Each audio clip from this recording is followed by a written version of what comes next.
Today, we're going to focus on an important issue in the world of management and HR, DEI. This stands for diversity, equity, and inclusion. At first glance, this seems like a no-brainer. To have more fairness and more diversity and more inclusion is surely a good thing, no? As we shall see, however, the topic DEI is not without controversy. So, without further ado, let's get started.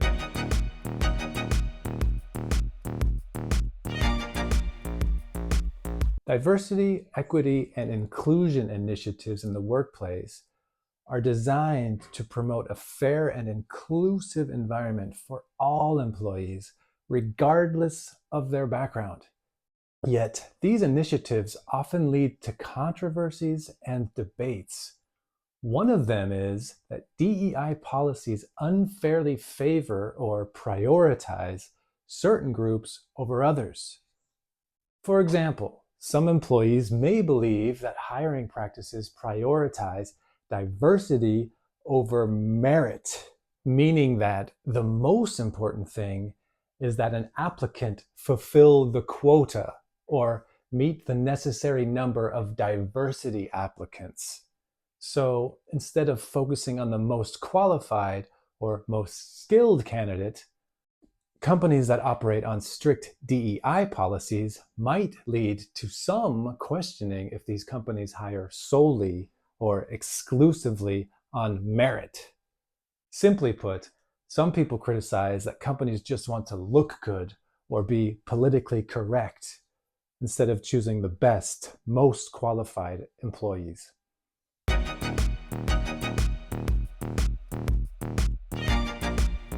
At the company Google, a controversy arose when an employee wrote a memo or short email that criticized the company's diversity policies.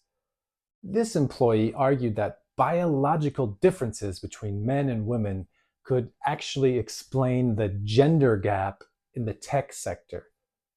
In other words, this employee argued that the reason more men worked in technology fields than women was not because of discrimination or bias, but simply because biologically or from nature, men were better at skills required for software engineering.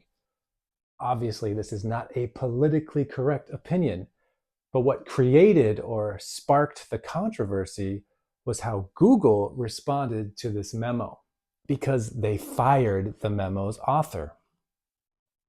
This sparked a debate about free speech, about the limits of expressing controversial opinions at the workplace. Those who supported the firing of the employee argued that such opinions promoted harmful stereotypes and could create a hostile environment, especially for women and minorities. On the other side of the debate, those against firing the employee, they thought this restricted free speech and the right to have differing viewpoints. This all shows how it can be difficult for companies to strike a balance between building a respectful workplace on the one hand and allowing freedom of expression on the other.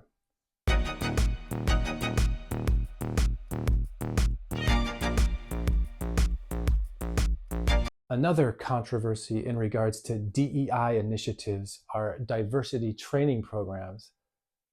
Companies often implement these programs to educate employees about their unconscious bias and to help promote a more inclusive work environment. However, the effectiveness of this diversity training is sometimes questioned. For instance, in 2018, Starbucks created controversy. Two men were sitting in a store and they never made a purchase. They never bought a coffee. They just sat and talked. Well, one of the store's employees called the police and the two men were arrested. Oh, I left out one important detail. The two men were Black. So, as you might imagine, as this happened in America, a lot of people thought the men were arrested for simply being Black.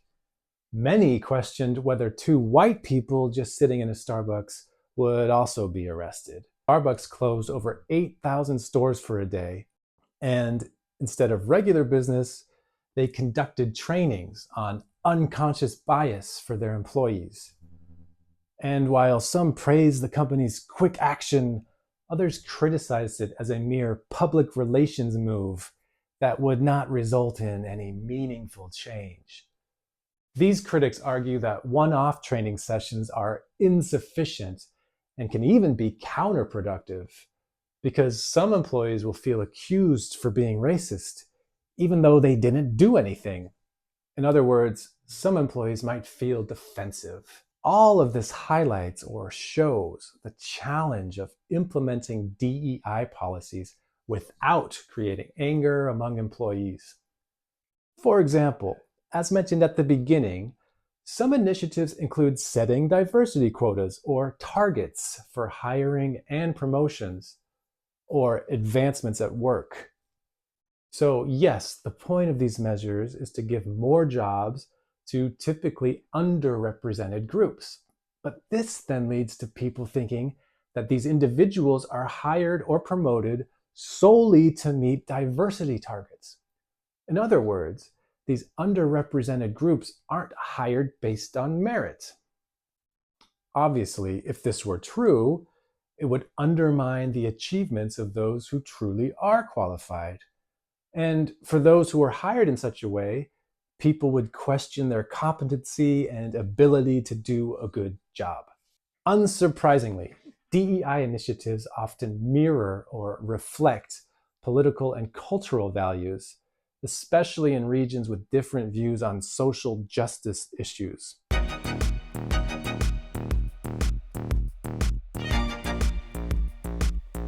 For example, in the United States, the Trump administration issued an executive order in 2020 to ban or stop all diversity training that included concepts like critical race theory and white privilege.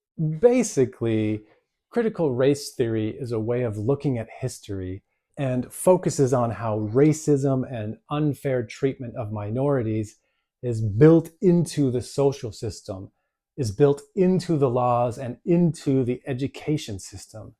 In fact, the situation is so political in America that in the state of Florida, a new law agreed that in public schools, children will now learn that Black slaves actually benefited from slavery in that they learned new skills.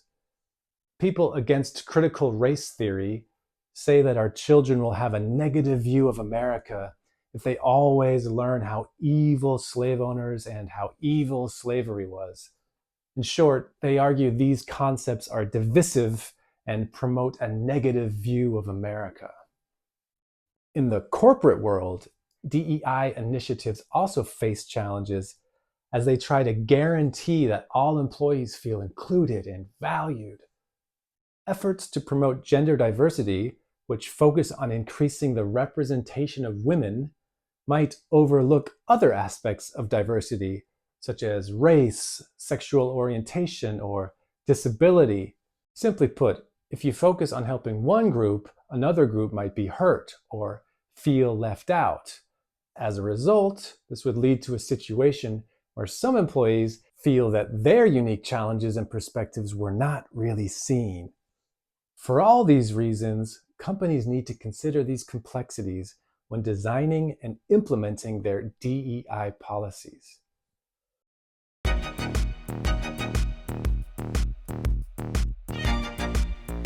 The last aspect of DEI I'd like to discuss today concerns the media and film industry.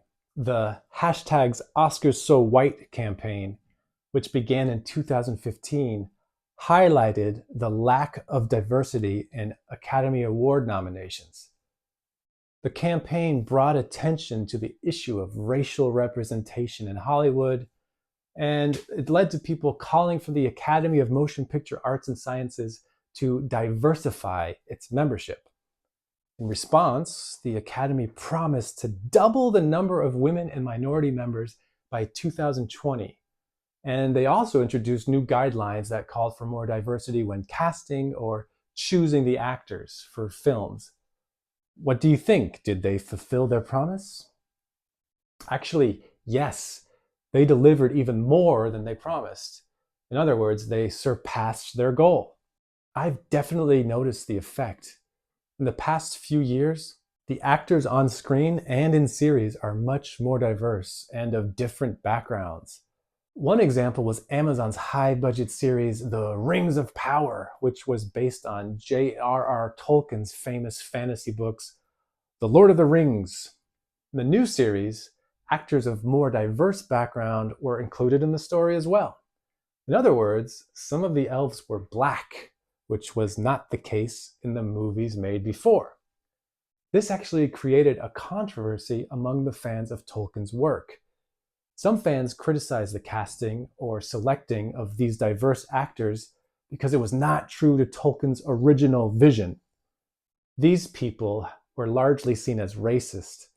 And other fans mostly praised the show's decision to include a broad range of backgrounds. In summary, while DEI initiatives are essential for promoting fairness and inclusivity in the workplace, we've seen that they're not without controversy.